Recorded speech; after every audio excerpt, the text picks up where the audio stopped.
ভাইপো আরো এক কাঠি বাড়া, বলছে পশ্চিমবঙ্গে এটা বিহার নয়, এসআইআর করতে দেব না। এখন কি বলছে? ধরম বাপ রক্ষা করো। এখন বলছে ধরম বাপ রক্ষা করো। 10 জন এমপিকে পাঠিয়েছিল জ্ঞানেশ কুমারের পা ধরতে, ওরা বেরিয়ে যাওয়ার পরে ইলেকশন কমিশন সুব্রত গুপ্তর নেতৃত্বে স্পেশাল অবজারভার পাঠিয়ে দিয়েছে। একদম টাইম দিয়ে দিবে। হ্যাঁ, মমতা ব্যানার্জি বলেছেন না, হিলিয়ে দেব ভারতকে। আরে নন্দীগ্রামেই আমি হিলিয়ে দিয়েছিলাম।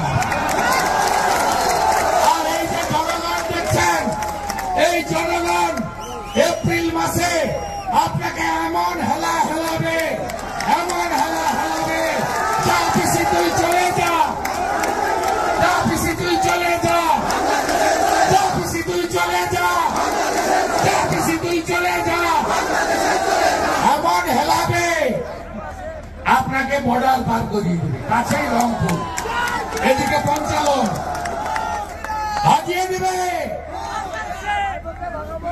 27 বছর পরে দিল্লি বলছে মোদি, দিল্লি বলছে রাষ্ট্রবাদ। মহারাষ্ট্রের শিবাজী মহারাজের জায়গায় গেরুয়া ঝড়, হরিয়ানায় ঝড়, বিহারে ছক্কা, এরপরে পশ্চিমবঙ্গ। আমি কথা দিয়ে গেলাম আপনাদেরকে, ভোট হবে, গুন্ডাদের যেখানে রাখতে হয় রাখবো। আপনি নিশ্চিন্ত থাকুন, নিশ্চিন্ত থাকুন। জলপাইগুড়ি, আলিপুরদুয়ার, কোচবিহার ভারতীয় জনতা পার্টির দুর্ভেদ্য ঘাঁটি। এখানে দুর্বৃত্তদের কোনো ঠাঁই নাই, ঠাঁই নাই, ঠাঁই নাই। বাঁচতে চাই, বাঁচতে চাই, বাঁচতে চাই, বাঁচতে চাই, বাঁচতে চাই, বাঁচতে চাই। No vote to, no vote to, no vote to. দড়ি ধরে মারো টান, দড়ি ধরে মারো টান, দড়ি ধরে মারো টান।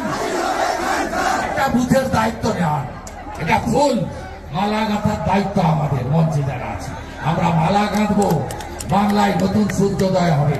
আসল পরিবর্তন 11তে হয়নি, আসল পরিবর্তন 26-এ হবে। সবাই ভালো থাকবেন। বন্দে মাতরম। ভারত মাতা কি। বদলা চান, বদলা যদি চান বদল আনুন। শঙ্কর ঘোষ শুধু বিধায়ক নয়, শিক্ষক। তার গায়ে জুতো ফেলা হয়েছে, এই জুতো পশ্চিমবঙ্গের সব শিক্ষকের গায়ে পড়েছে। আপনি বদলা চান, হ্যাঁ কিনা বলুন। ঝাগড়াবাড়িতে আমার গাড়ি ভেঙেছে, পেট্রোল ছুটিয়েছে ঝাগড়াবাড়িতে, এখান থেকে কিছু দূরে। আপনারা বদলা চান কিনা বলুন। তাহলে বদল আনতে হবে। অজয় রায়কে বাড়ি থেকে টানতে টানতে তুলে নিয়ে গেছে, বদলা চান কিনা বলুন। চোর পরেশ অধিকারী, চোর তৃণমূল, হারবে শুধু নয়, জামানত জব্দ হবে। কিছুদিন আগে বিহার ভোট হলো, ফলাফল এলো 14 তারিখে। মিষ্টি বিতরণ হচ্ছিল, বিজয় মিছিল হচ্ছিল।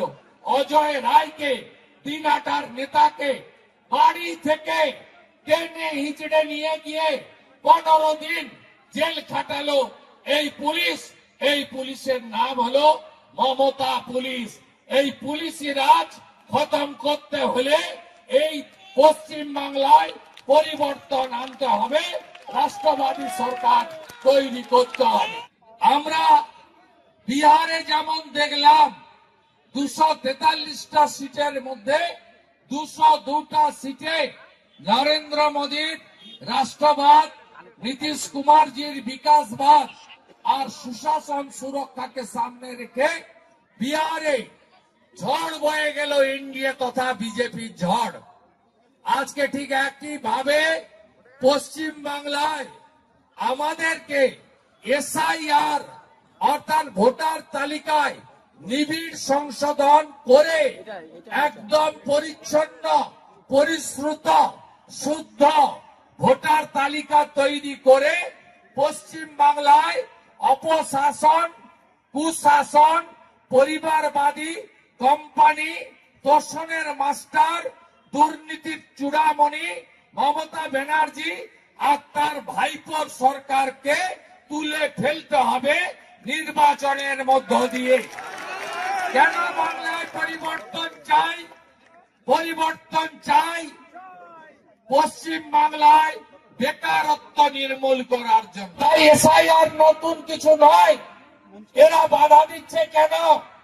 বাধা এই জন্য দিচ্ছে, মমতা ব্যানার্জি ফেক ভোটে মুখ্যমন্ত্রী, মমতা ব্যানার্জি লুটের ভোটে মুখ্যমন্ত্রী, মমতা ব্যানার্জি বাংলাদেশ থেকে আসা মুসলিম অনুপ্রবেশকারী রোহিঙ্গাদের ভোটে মুখ্যমন্ত্রী।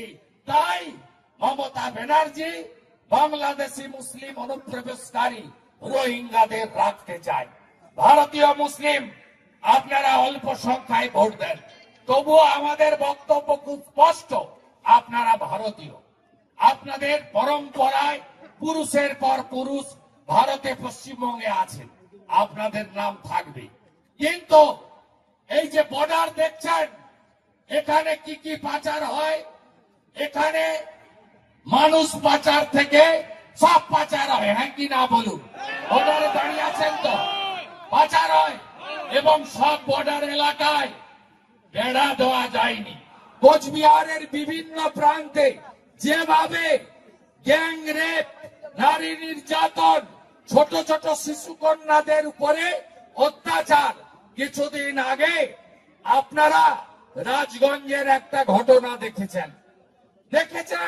13 বছরের বাচ্চা মেয়ে, ক্লাস 7-এর ছাত্রী, তিনি শারীরিক অসুস্থতা নিয়ে প্রাথমিক স্বাস্থ্য কেন্দ্রে গেলেন। ডাক্তারবাবু বললেন, মা তোর সর্বনাশ কে করেছে? তোর সর্বনাশটা কে করলো? ওই ক্লাস 7-এর রাজবংশী বাড়ির মেয়েটা বলল, ডাক্তারবাবু আমার দাদু করেছে, পাশের বাড়ির। দাদুর নাম কি? দাদুর নাম হচ্ছে ডালিম মোহাম্মদ। বয়স কত? 65 বছর, জেলে আছে। আজকে সর্বত্র এই জিনিস, আজকে উত্তরবঙ্গ থেকে দক্ষিণবঙ্গ আপনারা দেখছেন, আরজি করের অবহেলা